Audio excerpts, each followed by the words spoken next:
Hey everyone, what's going on? I'm Alli, and if you already know how to edit, so maybe you've edited in iMovie or Final Cut, but you're looking to get nice and cozy and comfortable in Premiere Pro, then that's exactly what we're going to cover in today's tutorial. We often get asked on Instagram and throughout our courses about very specific parts of video editing and specifically Premiere Pro. So in this tutorial, you're going to learn 15 different things: effects, tools, ways of making your editing more efficient in Premiere Pro, and with that, let's hop in there.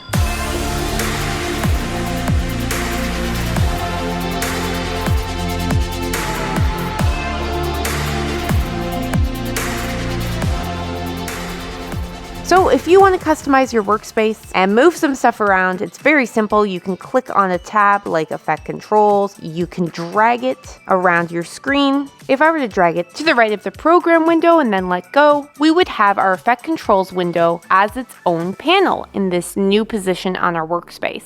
If we want to change the size of a panel, we can click on the edge of it and drag it around like so. And if you want to close a panel that you're not going to use, you can click on that tab and you'll see 3 lines on the right of it show up. Click on that and select Close Panel. And if you just love the way you've customized your workspace and you want to save it, click on Window, hover over Workspaces, click on Save as a new workspace and name it whatever you'd like.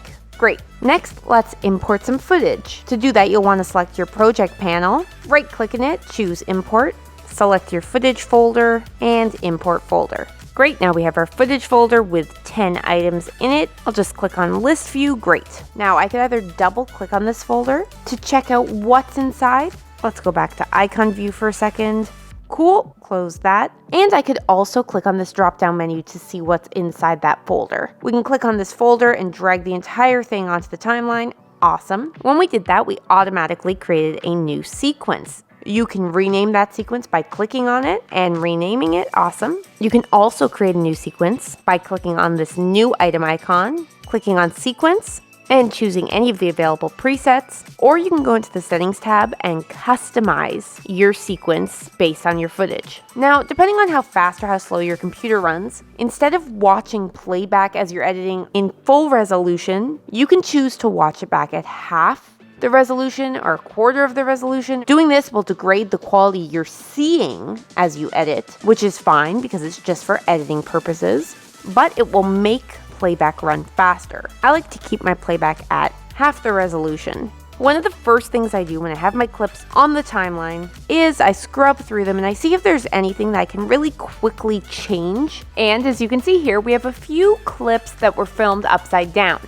We were using a camera gimbal, and sometimes to get the best shot, it makes sense to invert the gimbal and flip the shot while editing. So we're going to rotate that footage. Let's click on one of the clips that we want to apply these changes to. Go into our Effect Controls panel. Under Motion, where it says Rotation, let's click where it currently says 0 and type in 180. When you click away, your clip will be rotated. That's the way we want it. Whether you want to rotate your clip 180 degrees or maybe just a degree or two to the right or left because maybe your horizon's a little crooked looking, using rotation definitely comes in handy. And now we could take the long way around and individually do this to every clip that's flipped the wrong way, or we could do it the easy way, and that's what we're here to do. So we'll right click on that clip, select Copy, and when I find any other clips that are upside down, I'll bring my playhead over them, hold down Shift on my keyboard, click on any other clip that's upside down. Holding Shift allows you to select multiple clips, and with those clips selected, I'll right click, click on Paste Attributes. You want to make sure Motion is checkmarked because when you're rotating a clip, you're affecting the motion of it. And also check to make sure that none of the other options are checkmarked. And press OK. And there we go. All of those upside down clips are no longer upside down. If you can't see a thumbnail of your clip within the clip like I can, click on the wrench and checkmark Show Video Thumbnails. If you want to get a closer look at your timeline, first make sure you've clicked on the timeline so it's selected and click the plus key on your keyboard. You can use the sliders at the bottom of your window to move left or right on your timeline. And let's check out this talking clip for a second. You know when you're on a trip and you film a bunch of stuff Okay, so that volume's pretty quiet. You can check out the decibel level that the volume's being heard at by watching the audio meters over here. As you can see, this audio sits around minus 18 decibels. You can also see in the audio waveforms that the audio is really low. And again, if you can't see those waveforms, go to the wrench tool and make sure Show Audio Waveform is checkmarked. To raise the volume of that audio, drag your cursor over that audio and right-click.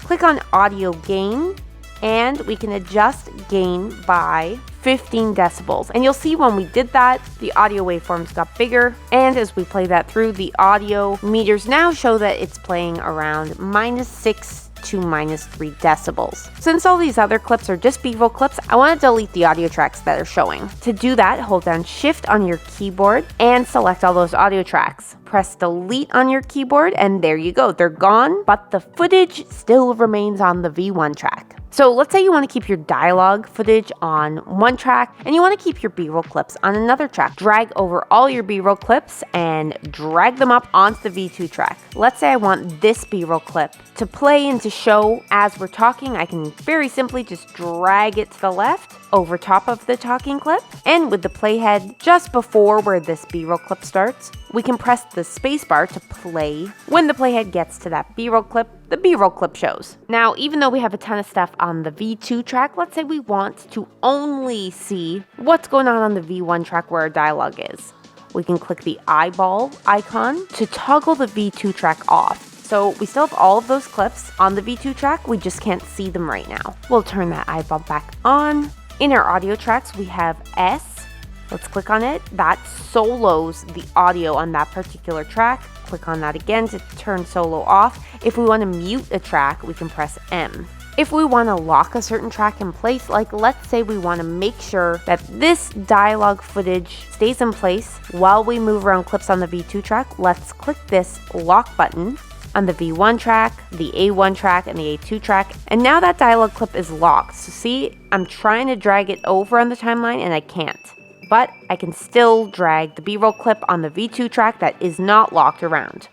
Now I'm going to select this B-roll clip on my timeline and drag it to the right. As you can see, it doesn't shove the following clip over, rather it just basically eats the clip I'm dragging over and removes the beginning part of that clip. Oh, also a tool that comes in super handy is the snap tool, this upside down horseshoe. Make sure it's in use, make sure it's blue, just makes your life way easier because when you move clips around, they will snap to where your playhead is.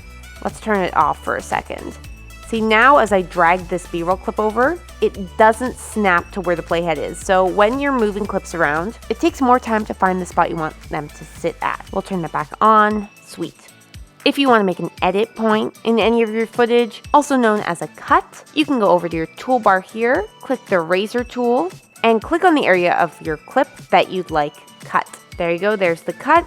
Now let's say you want to scale into a clip a bit. So I'm going to select this clip on my timeline, go to the Effect Controls tab, and under Motion, it says Scale 100. Let's click on 100 and drag to the right. And that scales your clip in, or you can scale it the other way. Let's scale into 110. In cases where I'm feeling a bit rounder looking, I know it's silly, but it's real, okay? It's real. I will uncheck Uniform Scale. Okay, and look, now we can scale both the height and the width individually. So look what happened. We have our height at 110 and our width at 100. I'll bring the width to 108 and keep the height at 110, making me look ever so slightly less round. Oh, and you know what? I should have shown you the before and after. So I'm going to do that now by first duplicating this clip. So with the clip still selected on my timeline, I'm going to hold down the Alt or Option key on my keyboard and drag that clip up onto the V3 track. We now have a duplicate of that clip. So with the original version of the clip selected, I'll check mark Uniform Scale again. And now to see the before and after, I'm going to turn the V3 track eyeball off and on. There you go. So uniform scale comes in handy on occasion. Oh, and again, you may have noticed when I made this duplicate clip that the duplicate and the original have this blue line through both of them. Being able to see where you have a duplicate clip comes in super handy. So again, we'll go over to our trusty wrench tool, click on it, and make sure Show Duplicate Frame Markers is selected. Because if it weren't selected, we would not quickly be able to spot that we have a duplicate clip on our hands. Okay, so our dialog clip is a little underexposed. To quickly and easily adjust the colors in your clip, first of all, I'm going to unlock that footage, select that clip, click on Window, and Window comes in handy if you're looking for any panels you can't find. Like in this case, I'm looking for the Lumetri color panel. So let's click on it. We'll increase the exposure by 0.3. I don't like to push it too much because I don't want to see grain in my footage. Let's drag the shadows to the right by 25. We can change the temperature of the clip. So let's say you had footage in the wrong white balance. You could adjust that very quickly with this slider. I'll double click on that circle to bring it back to the default of 0. And I'm going to use my mouse to scroll down. I'll bring vibrance to around 30. Depending on the clip that you're working with, you'll be applying specific color changes. So I just wanted to show you some of the options you have quickly. And now in our effect controls panel, as you can see, the Lumetri color effect has been applied. We can click on this FX toggle to turn it off, and that's what the original looks like. We'll turn the effect back on, and there you go. That's made a subtle but effective difference. Awesome. Okay, and lastly, to export your video or an individual clip, with our playhead at the beginning of where we want our video to start, we will press I on our keyboard. There you go.